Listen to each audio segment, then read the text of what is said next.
And we are officially live with our first ever Q&A with the devs here in our Discord. Welcome in, everyone.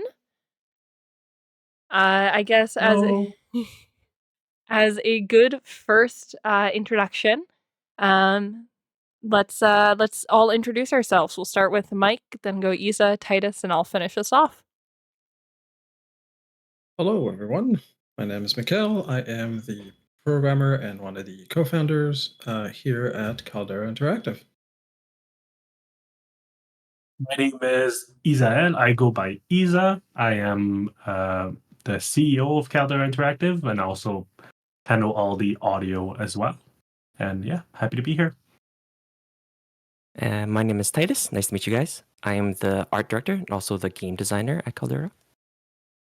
And finally, my name is Courtney. I am the community manager here at Caldera. I'm the one that you guys often talk to. It is fantastic to be here. Thank you guys so much for having us. For today's session, I do have questions prepared for our team that are kind of a little bit lighter in topic, but if there is anything specific that you guys do want to ask, please feel free to add it directly into the chat or raise your hand if you want to say it out loud. These can be questions about pretty much anything you want. We are really, really open and honest about our process and about our thoughts on things, so please feel free to ask any questions that you may have. We'll kind of jump between the questions you guys are asking and the questions I have prepared. So we'll be here for probably about an hour doing this recording, and then we'll go from there. So I guess the first question I want to ask is, can you guys tell me a little bit about what the Rabbit Hall is? What our game is? I guess very briefly, the Rabbit Hall is a farming and tower defense game. You control a friendly rabbit going around protecting its hall from what we call the Trash Panda Posse that attack it at night. It's inspired by a lot of farming games, a lot of tower defense games that we've played, so glad you guys have been enjoying the playtest. And Titus, I mean, this is something that was your baby. This was your creation. Do you want to tell us a little bit about how you came up with the concept of the Rabbit Hall? Yeah, sure. I guess it's all of our babies in a sense, but I definitely was the one who spearheaded kind of the design of it. So I guess my fiance and I we enjoy playing a lot of farming games like Stardew Valley. I played a lot of Balloon Star Defense growing up in junior high. That's kind of what my friends and I all did during class. Yeah, we played it during class. But yes, anyways, that's kind of the inspiration. So I guess as a team, as we've been creating a lot of prototypes for games, we kind of wanted to find one that we really enjoyed playing. And so I kind of pitched a game after I've kind of sat on it, designed it a little bit, created some concept art, and I pitched it to the team in kind of more of like a formal setting. And it kind of spawned from there, I guess, just from games that I enjoy playing. Amazing. Well, we have a couple questions already coming in on chat. And there are a couple of great ones related directly to our process of kind of creating and coming up with the game. So why did you choose a rabbit as the mascot and main character? Well, I guess for me, like, I enjoy rabbits. Maybe you guys enjoy rabbits as well. And I guess to answer the next common question, it was also a play on words for the rabbit hole. So multiple meanings. Who doesn't like a cute little rabbit? Yeah, rabbits are so cute. Yeah, I think part of the rabbit. Yeah, I think it's. Yeah, I think it sells the aesthetic that we were going for really well. Yeah, but that was kind of your decision, Tice. You pitched it to us. It was already a rabbit, I think, right? So that's true. Yeah, it was kind of set in stone. I guess. Yeah, I did choose it because part of when I was designing it, I was making a lot of sketches, and the one that stood out was a rabbit, and I kind of drew him with kind of a similar style that we have now, kind of surrounded by like crops, and it was protecting its crops. So that was kind of the main inspiration. Yeah. We need to Okay. get I wonder if you still have those concepts. I'd be really curious That's to know. true. We could always I think I still find do. those and Yeah, I don't think I've ever seen Yeah. them, so I'd be very, very excited to see like the original concept art for the game. Yeah. Well, we've gotten a few questions about like the development, so maybe I'll switch directly into kind of some of our development questions. So we had Laura ask, we had Cat Goes Meow asking, what's been the hardest part in the game development so far? That's a good question. Strictly speaking, I think on the game development side, it's just picking the right priorities for the goals we're trying to achieve at the time. So is it that we're trying to get a demo to go to a showcase? Well, what are the best features to show what the game is about? What's the most important? And obviously, there's a finite amount of time. So it's really just been trying to figure out the right priorities for the right milestone that we're at, or the next upcoming milestone that we're at. Is it that we're pitching to publishers because they would probably want to see certain features, which might not be what's the most exciting in terms of the game at the time, but it shows maybe more of what the game has to offer. So balancing those things has definitely been super tough. Obviously, in the day to day, some features are harder than others to implement, but I think the priorities one is maybe the more abstract one that you don't necessarily see. Yeah, I agree. It's like within the team ourselves, we have different goals. Like as the art director and game designer, I want to prioritize these things, but then maybe Courtney will want to focus more on, like on the branding and marketing of the game. So sometimes there's clashes, right? So we kind of have to work together to figure out those priorities. Is there anything you want to add? absolutely, yeah.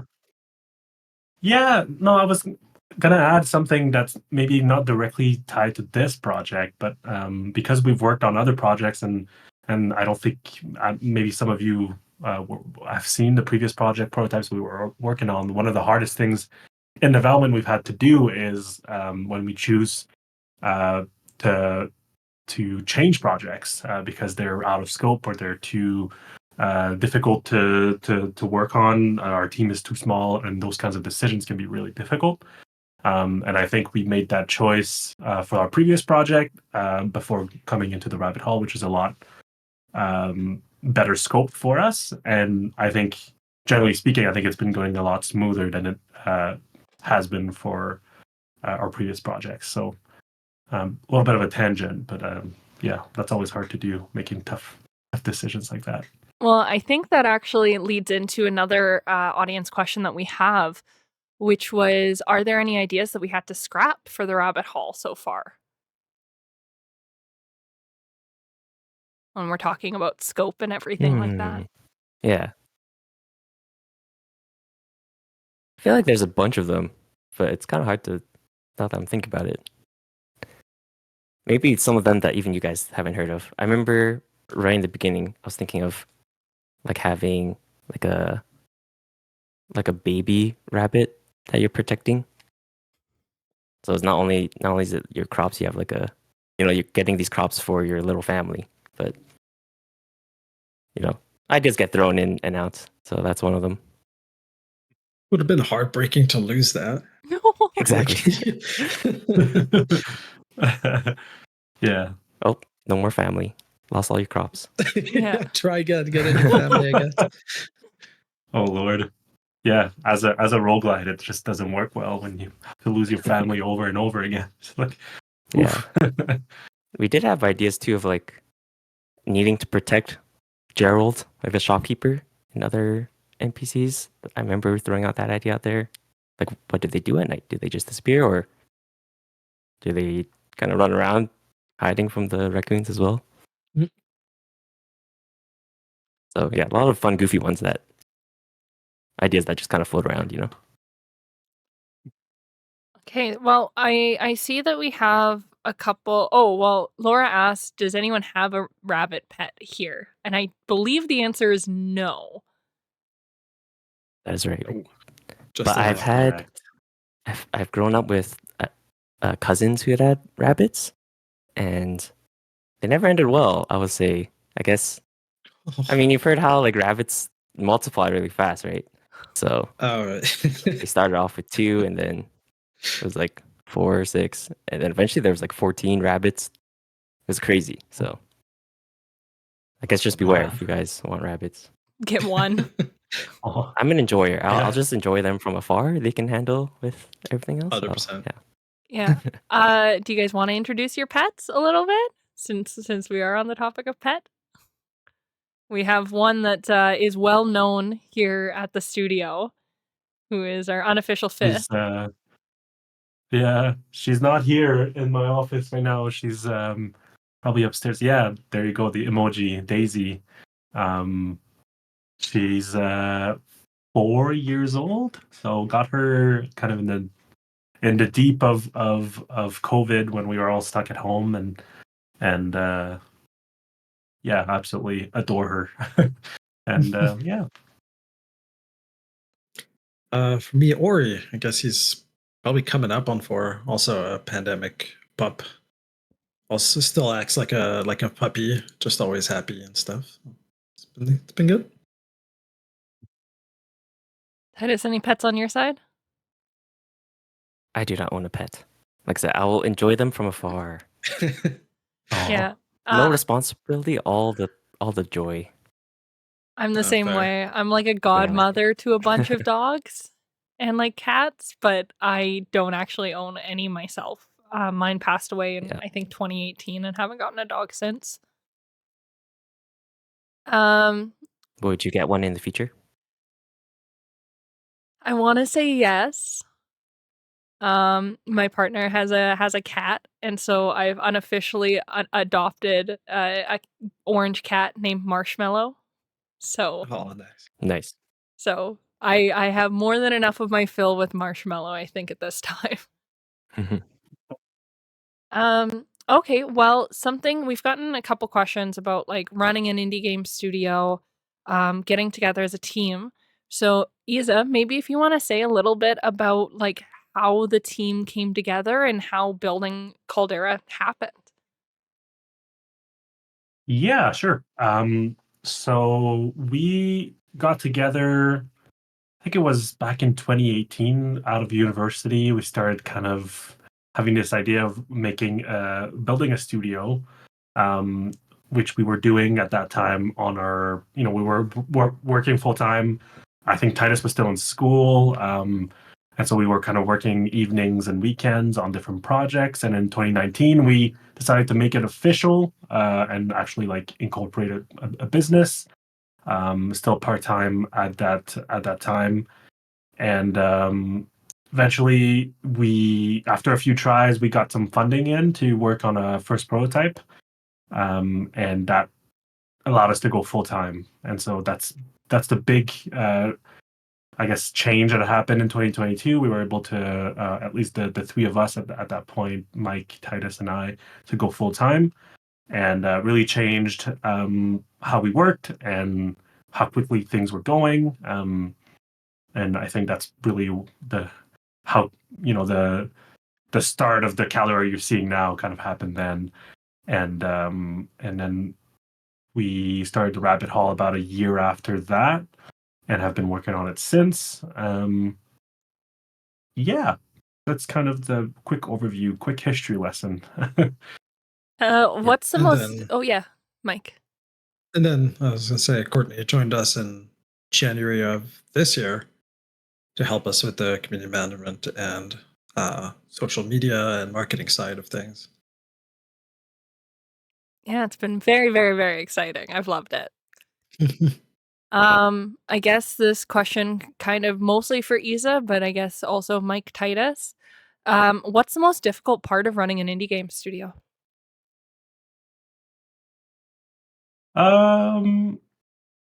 The big obvious one is funding. Is when you are making the decision to be to make this your full-time gig and what you're doing as a career. It's just really hard to make sure that there's enough money to not only survive but thrive. We want people to feel comfortable at Caldera, be able to make a living, a comfortable living, and stay long term. And so it's always a very difficult thing to do, to secure funding. And we've been successful a few times, 3 times at this point, with the Canada Media Fund. And so for those who might not know, we are in Canada. There's a really good funding program called the Canada Media Fund that helps studios get funding for different stages of projects. And we've gotten 2 prototypes funded through that, and have just got production funding, which is kind of the big news that we got last summer for the Rabbit Hall. And so that's going to allow us to work on this for the next 2 years and actually release the game at that point. And so yeah, that's been the most challenging thing. On a more personal level, for me, it's been managing, my role more on the admin side. So like handling a lot of the biz dev, the accounting, all the, you could say, the boring stuff. And also because I am the audio director, I also handle a lot of the music, audio, all that stuff. It's, as a creator, that's been really hard to do. Like when my brain is in this admin kind of mindset, it's really hard for me to go and like make a sound or create sound, or do sound design. And it's something I still struggle with. Yeah, that's my answer. Mike or Titus, anything for to me, add? I'd say anything that's not actually working on the game. So funding is tough. Marketing is tough. Biz dev is tough. Finding the opportunities, etc. Working on the game and making a good game in itself is also hard, right? But at least we have all the elements for that within here, and thanks to a lot of you with the play tests, we also get a lot of feedback, which helps make a better game. And so that's the recipe to making a better game, right? But then it's those other things that like are a bit out of your control and you try to prep for, but with marketing efforts, you just try things and hope that they work. And we've had some successes and some things where we're like, oh, we gotta try something new. But it's not like there's a handbook out there that tells you exactly like, okay, here's how you do it 100%, and then you just try these things and you just get it done. So everything that's not making a game is the tough part. As Elle mentioned it, some of the admin things you don't know what you don't know, so you don't even know if the things that you're looking at are good ideas. They seem like it at the time. So yes, a lot of mental stress on that side of things for sure.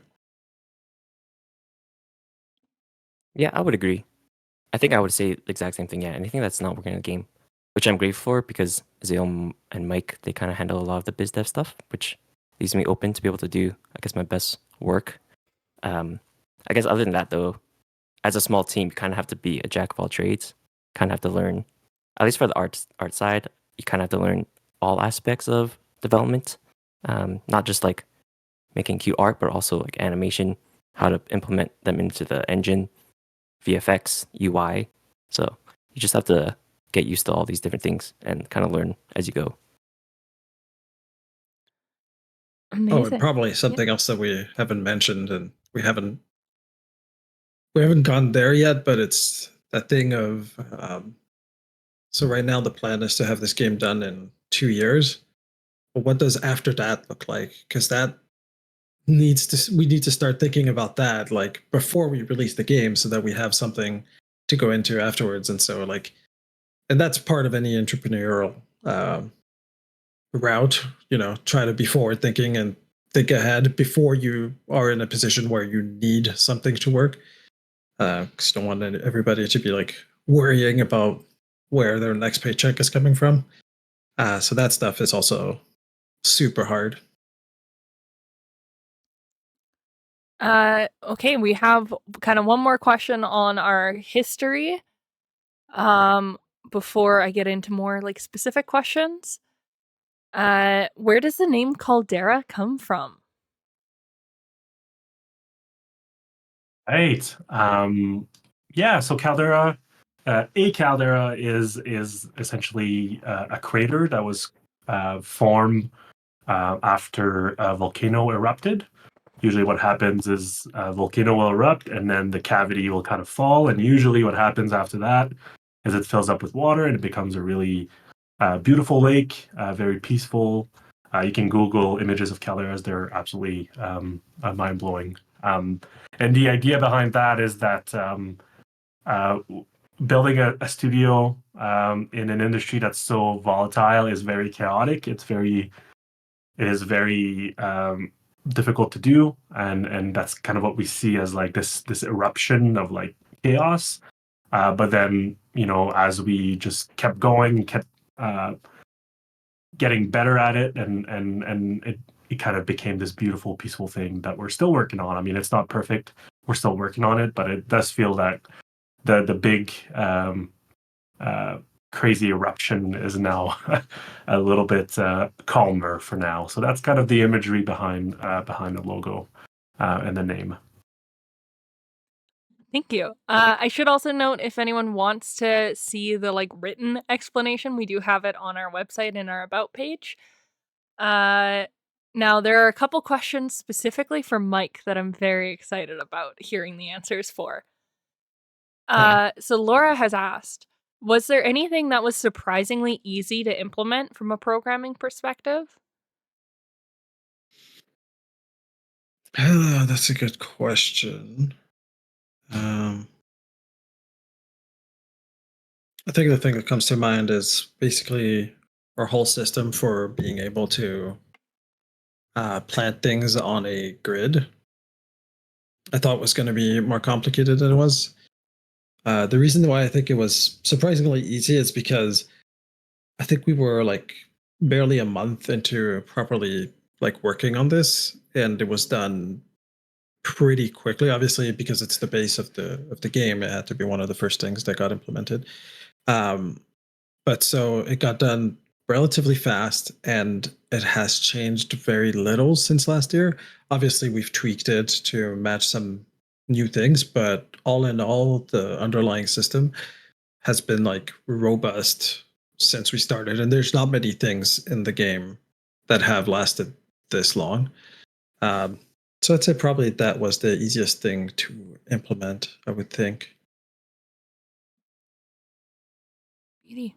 And one other one, which I think can be opened up to everyone, but I'd love to hear Mike's answer first.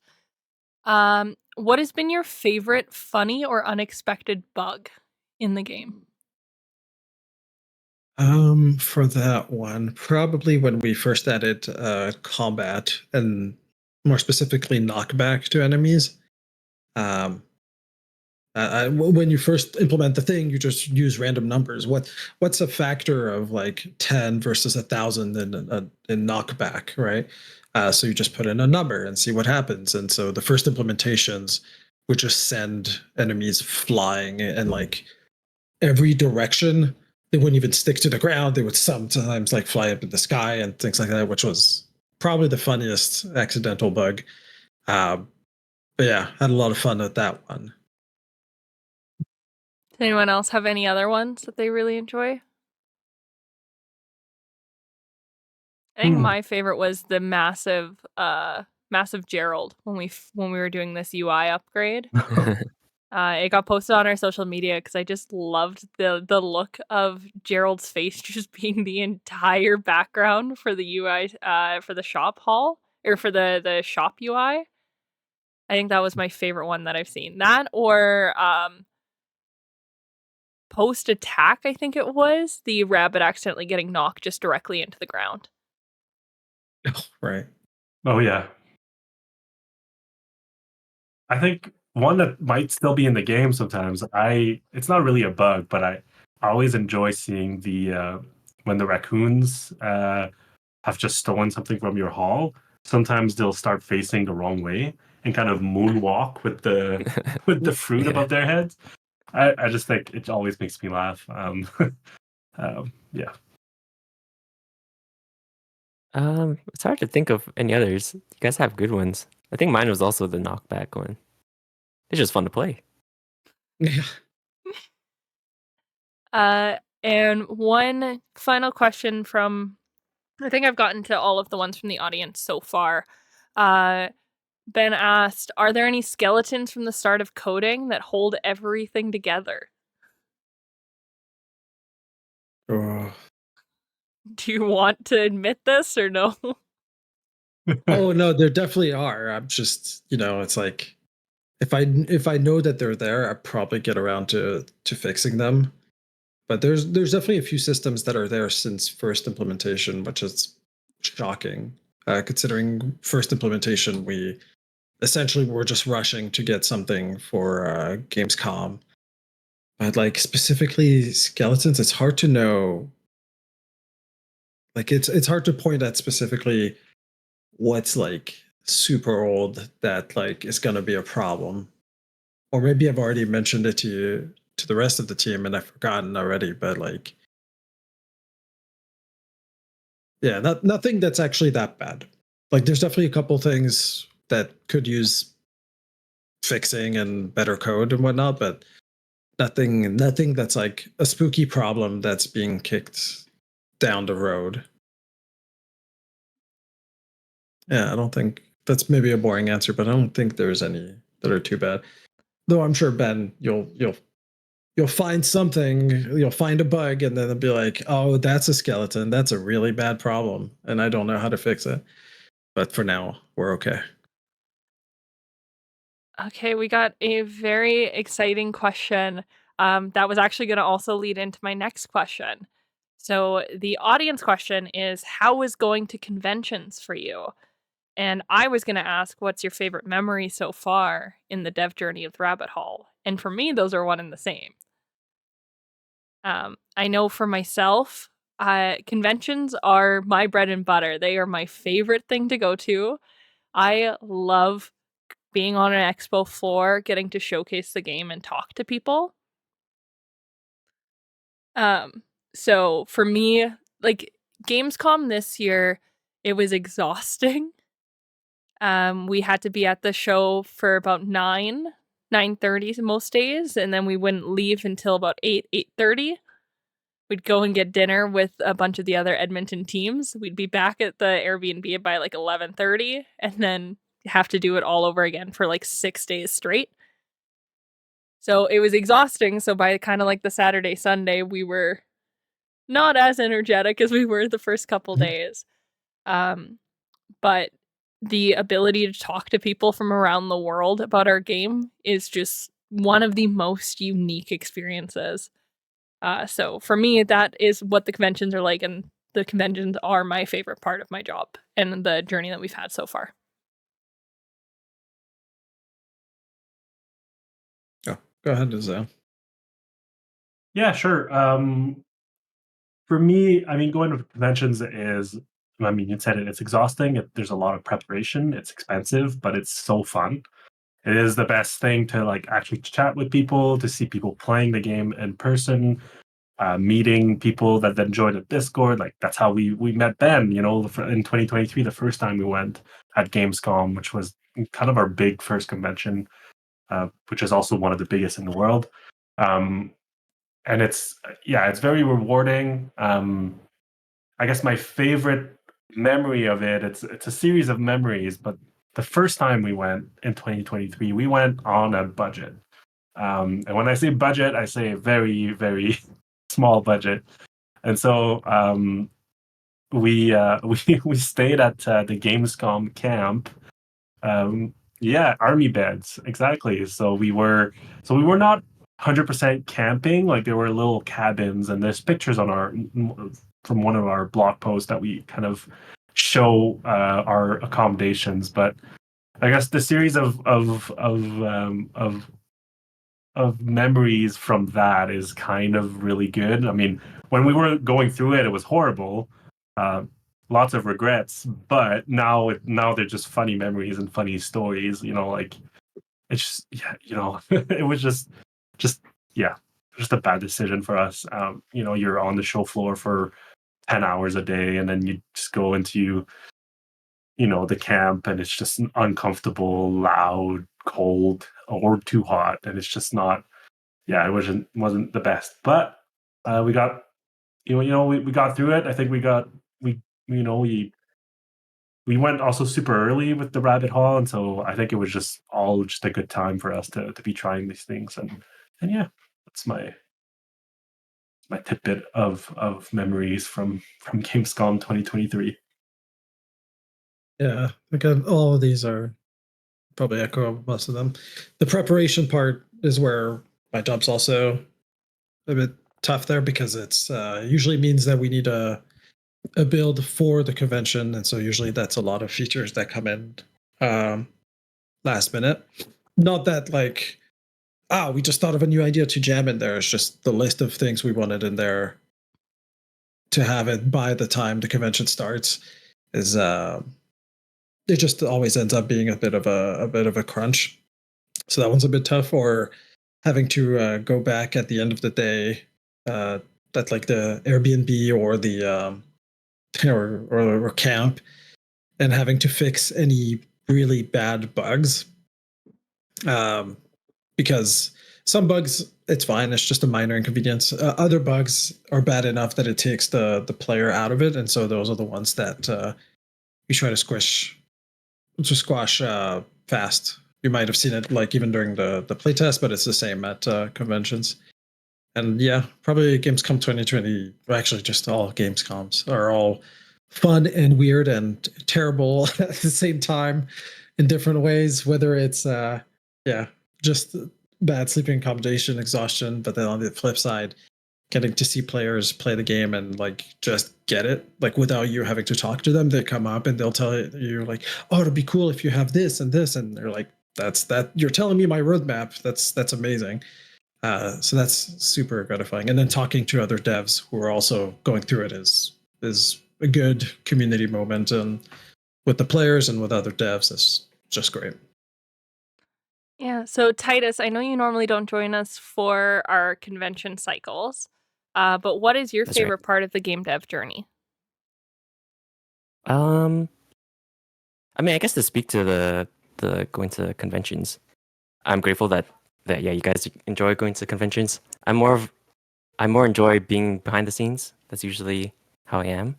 But I always hear good things about going to conventions. I always joke that I'm kind of like the guy behind the chair, and but yeah, just always hear good things. But maybe the army beds was a not so good thing that I've heard. But anyways, But do you have like a other parts favorite of part of game the dev. journey? Yeah. Honestly, I just enjoy my work. I think I'm grateful that this is my job.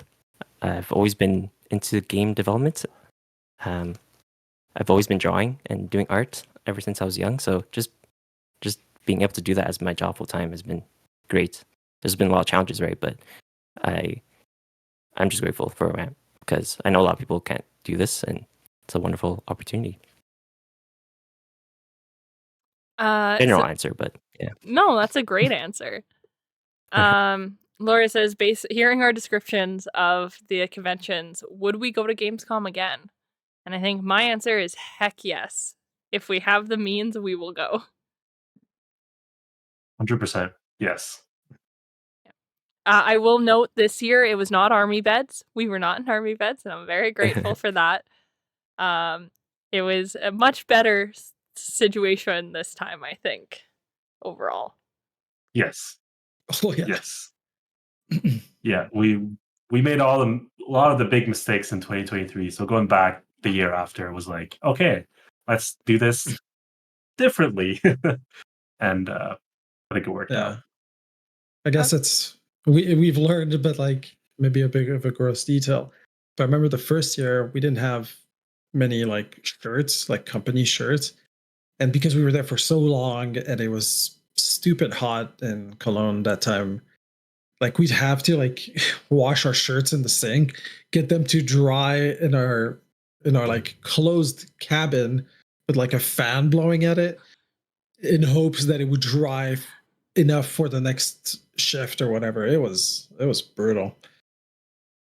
Yeah, that was a trip I wanted to tell that story, because that's almost too much information. But yeah, that was one of my favorite memories, is like having to like clean my shirt in the shower so I can wear it in the next 2 days and like kind of anyway.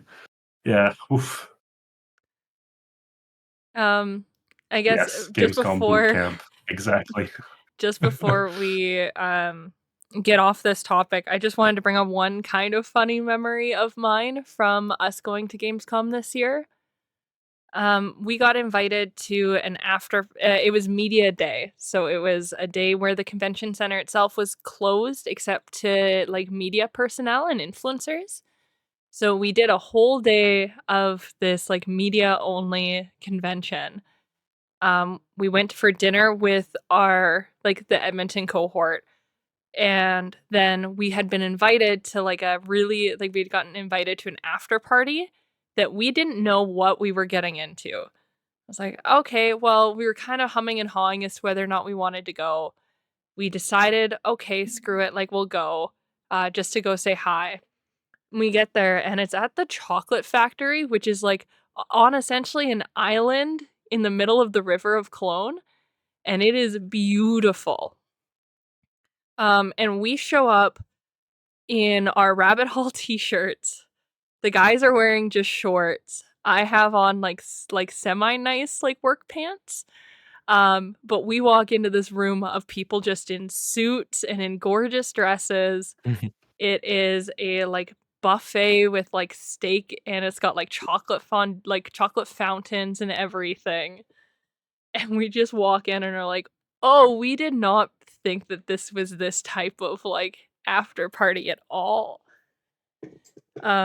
So that was just kind of a funny memory of us like wading through the crowd in our matching t-shirts, way underdressed, just like talking to random people. We ended up talking to a couple of really great voice actors, and I think she was the head of marketing for Square Enix.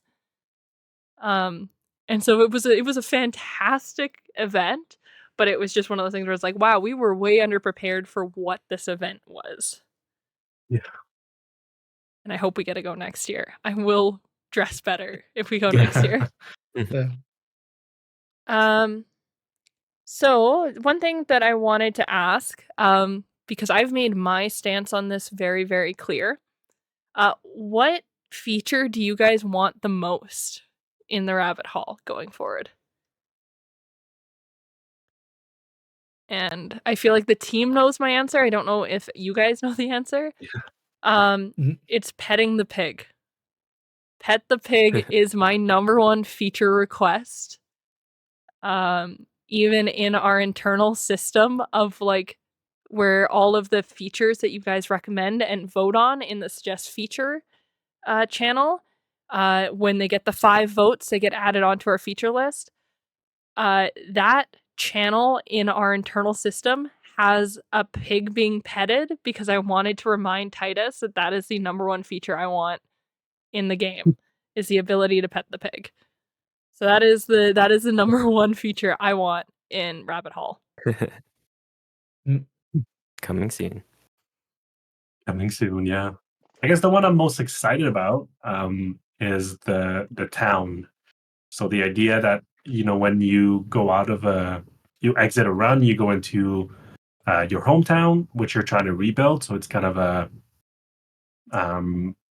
just like a save zone where you go and upgrade your flowers, your towers. You can accept different quests that you can complete within a run. And so that's right now when you go and upgrade in the main menu to like with the diamonds, like it's just UI based. Like the idea is that you will actually be able to like control your rabbit and like move around the town and actually like interact with the world and different NPCs. And so that's the one I'm definitely most excited about. It's a big one. There are some cool concepts as well of that I guess we haven't shared yet, but I'm just super excited about that. I guess for me, I'm also excited for the town. I'm also excited for bosses. Been enjoying making some concepts for that and kind of designing how they'll attack, how the gameplay for that. So I think that's a big one that I'm planning for Yeah. I think for me, it would be all of the above, but also the symbiosis system and the extra bonuses we'll be able to give the player for when they create more symbiosis seeds within their garden. So a bit more of those roguelite type elements. Oh yeah, I'm also excited for the different hall types. So the idea that you can select a type of hall before you start a game, and they'll give you different abilities and bonuses that you can kind of like unlock as you play the run. That'll be interesting. I think we've given plenty of spoilers. This is so exciting. I know that we talked a little bit Yeah. about the symbiosis system in our most recent blog, but I'm very excited to show you guys the other really cool things that Titus has been designing and Mike's been implementing and Isa's been audio creating for. I don't really know how to. I don't know how That's to fine. say Making it. sounds. Yeah, making sounds for. Actually, on the topic of audio, we did have the question: what do you have in mind for the soundtrack for the game? Yeah, I saw that question coming in, and I was gonna, if we didn't get to it, I was gonna answer it in the chat after the call. But um, right now, the music you're hearing is just royalty free music. Unfortunately, like it's not custom music yet. Um, but I have really cool ideas for the soundtrack. I really want it to be kind of nature organic sounding. So like I have somehow I want to like have wood blocks in it. Like I want some organic sound. So anything that's not synthetic, but anything that's kind of like wood or resonant or even rocks. So I want to have a lot of those sounds in there in terms of like the music. Yeah. Marimba is an instrument that I want to explore a little bit more because of that kind of wood texture to it, and so I kind of want to explore that a little bit. And and I think percussion will play a big role as well, especially with the contrast of day and night. So trying to like um, kind of emphasize the difference in mood, going from like, oh, this is the morning, it's fun, you're just kind of cozy around your farm, and then at night, oh, something ominous is coming, and so that will be fun to kind of explore and work on. But yeah, so some little tidbits of info. To be honest, like I've been so focused on a lot of the admin stuff that unfortunately audio and music has taken a backseat for a while. I'm hoping to change that in the next 2 years. Obviously, now we have runway for 2 years, so like it's I can concentrate a bit more on the creative side of what I do. So hopefully more soon the show.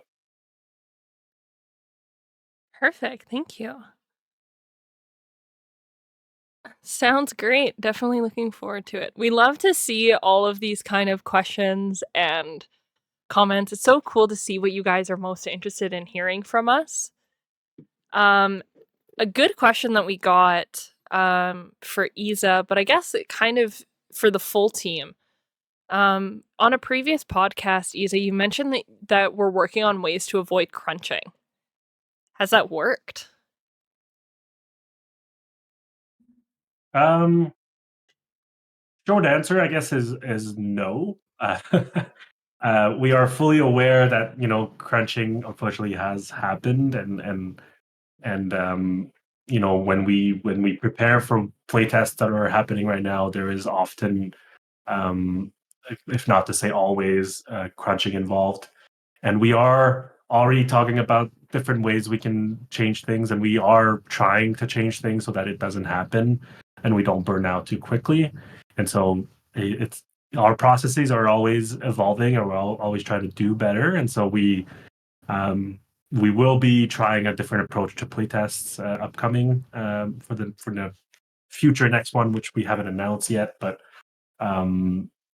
yeah, maybe I'll let Mike talk about that a little bit too, because he's often the one.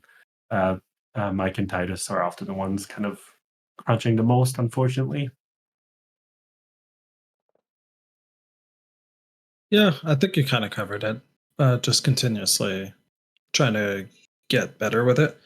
It's kind of tough because you want to have a certain amount of features in for a playtest, because we don't really just want to have a playtest that's just the exact same features that were there last time. It doesn't feel like it's a good use of. It's not like it's respecting our playtesters' time, and so that sometimes leads us into, oh well, this feature is taking longer to implement than expected, or bugs come up and stuff like that. So that's kind of in turn what leads to a bit of crunch.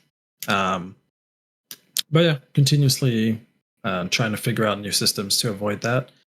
And we are in a different place with it too, because prior to getting the funding, it's kind of a thing where like, well, you're probably going to have to crunch because we need those features for when we pitch, because if we don't have any money, then this whole thing kind of ends, because we, as nice as it would be to not crunch and possibly not get the funding, then it's like, well, we still have bills to pay at the end of the day. But now that we have the 2 years of runway, we're in a healthier place to try and plan these things out better and to work in a way that works for us. We do have some milestones with our funding buddies, but even in like figuring those milestones out, we made sure that we were creating them in a way that like for sure will be okay to achieve those milestones. So now just gearing that a little bit better for play tests is at least it's a much easier task. We set the play tests. If the features aren't there, we could just say, actually, we'll delay the playtest. So at least all that's within our power. So it feels like we're in a better place to make decisions that will help us avoid more crunch. Yeah, I think one thing that we're gonna actively try, some actionables is, I think one of the things that we fall into is like leaving a lot of the balancing and bug testing all the way to the end, right before playtest. So I think a very obvious actionable is to try to space that out, because a lot of times we're focused on getting those new features in the game, and then we leave kind of the testing of them to the end. So we're working on like a new system and be able to kind of do that and not be able to crunch near the end. So yeah, it's a work in progress. And to be clear, when we create new features, they are getting tested, but they're not like as intricately tested as obviously Yeah. the feature works. But what happens when you're in wave this number and you have this configuration of plants or symbiosis or weapons, or I mean, some of the bugs that y'all are finding kind of speaks to that. But there's Yeah. testing that the feature works, and then there's testing that everything in combination is still fine.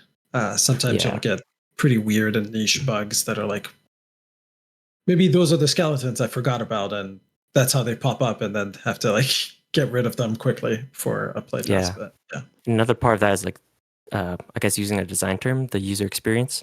You kind of is something that once the feature is in, then you can kind of test how users would actually use that feature, and you only can do that after the feature's in. So usually that ends up being after or closer to playtest. So just being able to figure out a system to be able to test as we go would be useful. Yeah, one other thing that I do want to add on the topic of crunch is the team is really, really good at communicating when we are crunching or if we are pulling hours above and beyond what we kind of anticipated. And even for this playtest, like we had a very good conversation of being like, "Hey, these are kind of the reasons why we were crunching in this moment." And these are potential solutions that we can do so that we're not crunching in the future for these same reasons. And unfortunately, I think crunch is something that we can't necessarily always control. Deadlines are deadlines for a reason, especially when they are publicly announced deadlines. But overall, I do think that we do have a very healthy approach at not only trying to prevent it ahead of time, but also talking about it afterwards if we did go into a crunch period to try to minimize the impact of it going forward. Isa, I did see that you responded in chat, but we were asked if we're all doing this full time. The answer is yes. Mike, Isa, and Titus have been working on the team full time since 2022. And I recently started doing full time. I've been with the company for a year. I was part time originally, and started full time with the company about a month ago. So it's been very, very exciting.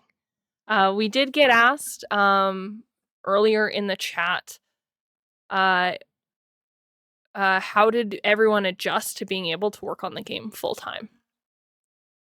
So going from the part time that you folks were doing beforehand to full time.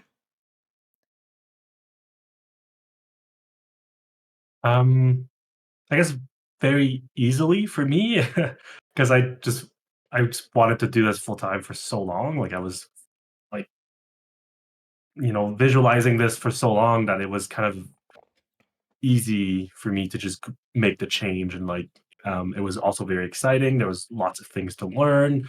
It was also, but like, not to say that it wasn't challenging, because like now we were starting to work together on a much more daily basis. So that was, of course, you need to learn how to work together, how we gel as a team, and with over time, all these things get more efficient, and it's been a journey. But the transition itself was very easy. Like I was working full time before then, but I was mostly doing freelance. So like I was already doing the gig to gig kind of reality. So for me to go full time, like with some sort of certainty on where my money was coming, was almost a novelty for me, which was kind of interesting. Um, but yeah. I guess for me, it was also kind of easy now that you put it that way. Um, I was kind of fresh out of school. I mean, yeah, when I was in school, Caldera was kind of a side project. And then after school, um, it was also still a side project. So my mind was kind of separated in the sense of, oh, should I find full-time work? Should I keep working at Caldera? So there's those questions in my head.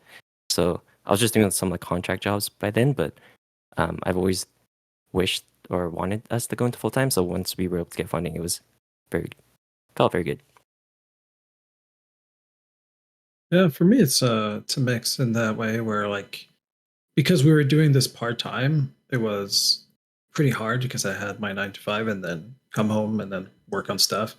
But because everybody was on part time, it was kind of tough to if I worked like super late into the night to get a feature done, but then because we're all part time and so we also have different priorities, it was tough to like line things up. So going full time on that side of things was so much easier because now, my 9 to 5 is working on games. I work a little more because I enjoy what I do, but at the very least, everybody's on the same page and we're keeping up with each other. So that was pretty easy.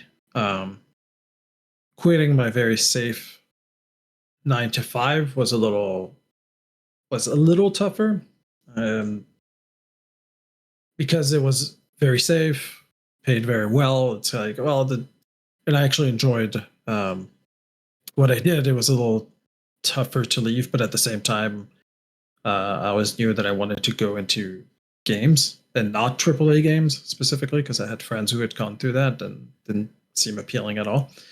I was like, well, what the hell? There's a team here. There's funding, so there's really the risk factor here is very much if I don't try this now when everything seems to be lining up. When is it going to be a better time to try it? So in that sense, it was both easy and both a little hard, but I can also with the mind of like, well, it's not like that previous career is just gone. So it was kind of easy to just go into full time and easier than what it was previously because of having to juggle both things. Yeah, I think I would agree with you on the juggling. A lot of people who know me know that I try to do like a bazillion and one things all of the time. So what I can accomplish now with 40 hours a week, like full time versus like 16 hours a week, there's definitely been that kind of shift and learning exactly what I'm able to get done in a 40-hour week as well. So social media posts are ramping up. Courtney going full time explains that. Yes. Also, whenever we do events, I'm also obviously live doing social media live from events. So every time we do an event, social media ramps up a lot because I'm literally like right there, like taking a photo and posting it instantly, and having this backlog of things that I can post. So that definitely changes like my posting schedule as well. The biggest transition, other than just more financial security and not having to have 4 jobs in order to survive and being down to like 1.5, 2 jobs, is kind of nice. But the biggest thing has been the focus on strategy.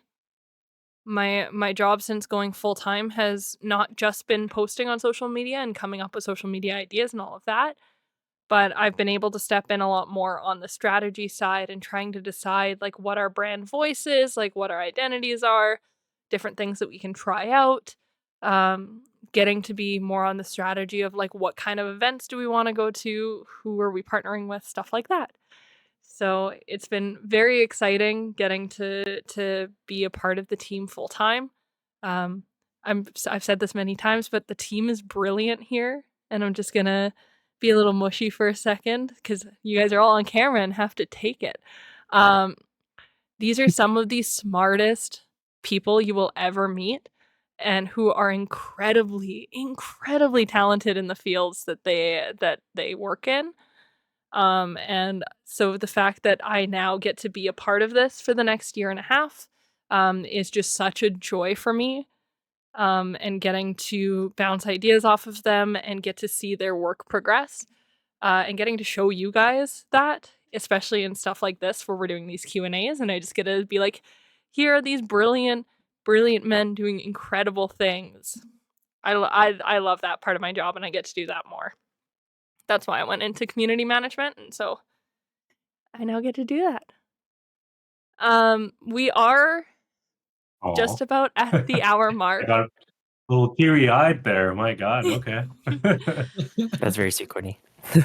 Well, again, Isa's heard this from me a million times, but the reason why I went into community management and why I've wanted to be that person that gets to tell people about games is because I get to showcase the absolute brilliant nature of the people working on it.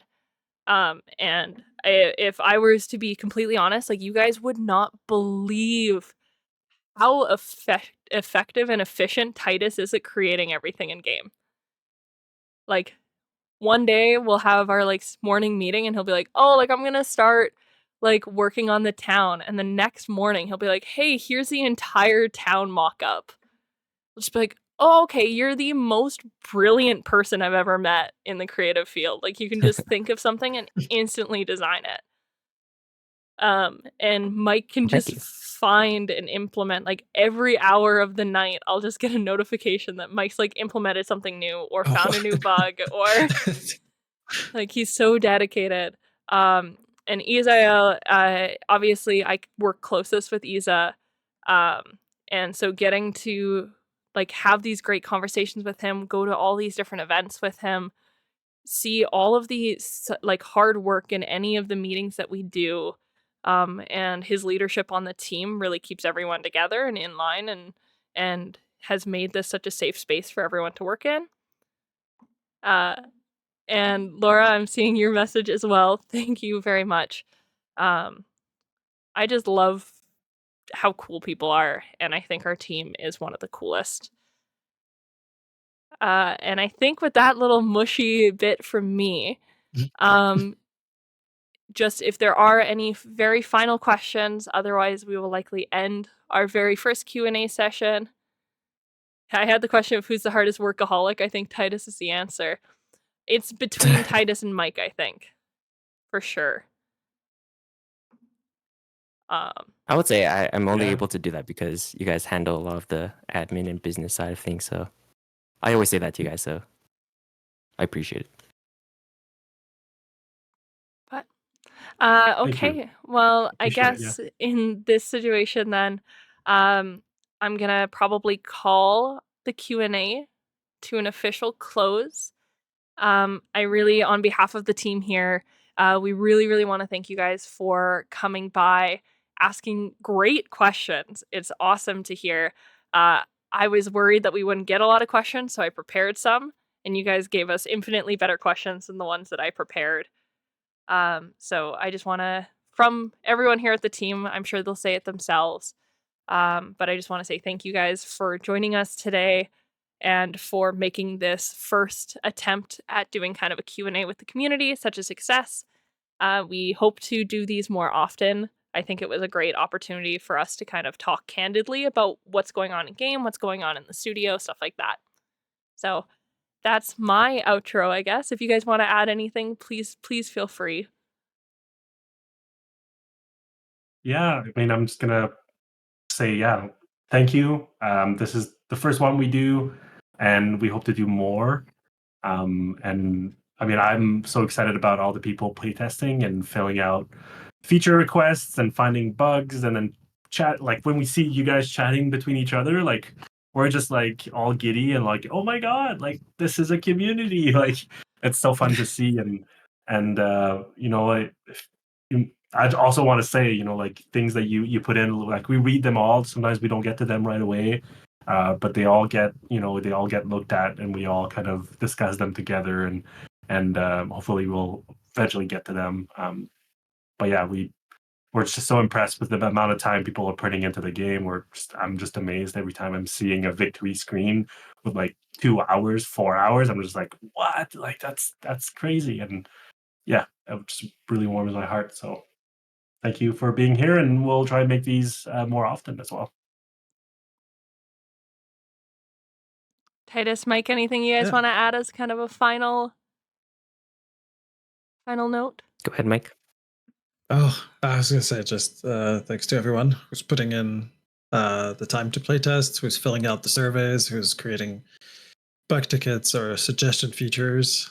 Yeah, you're helping us make this game a lot better. So it's very much appreciated.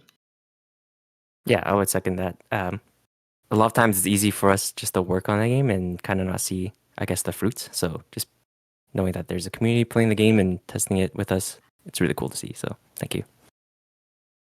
Okay, well, with that, and with all the little rabbit hearts in the chat, thank you guys very, very, very much for joining us today. I hope you enjoy getting to play the game for the last, like, for over the weekend here. And we can't wait to see your feedback. Again, like Isa said, we talk about you guys so much. And in good ways only, I promise. I should clarify that. But we love having these We talk about you. conversations of being like, oh, did you see that like feature request? That's so smart. Like, oh, we love looking at like the playtest chat and like looking at you guys interacting with each other. And creating those little bonds as well. That's such a joy for me to see as the community manager, is that it's not just me talking at you guys, it's the community talking together. And I love that. And if you guys have any additional lore ideas, please send them to me. I have been loving watching what people think is going on lore-wise in the game. Okay, I think that's it. Okay. Well, folks, thank you very, very much for joining us. We will hopefully see you guys again. And as a reminder, this will be uploaded relatively soon to some of our other social media channels. So, bye, guys. Thanks. Bye. Bye-bye.